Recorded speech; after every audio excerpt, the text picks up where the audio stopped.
తెంచుకుంటే తెగిపోతుందా దేవుడు వేసిన బంధం? తెలుసుకో నీ జీవిత గమ్యం, పెంచుకోమానుబంధం.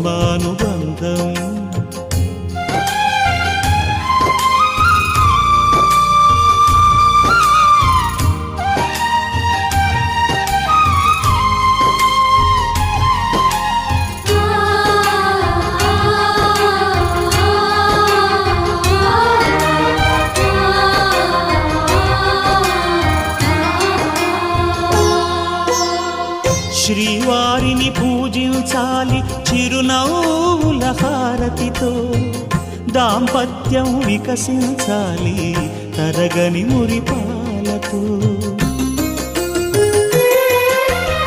దాసి నీవై ప్రేయసి నీవై, నీవే తన ప్రాణమై నిండు ప్రేమను తనక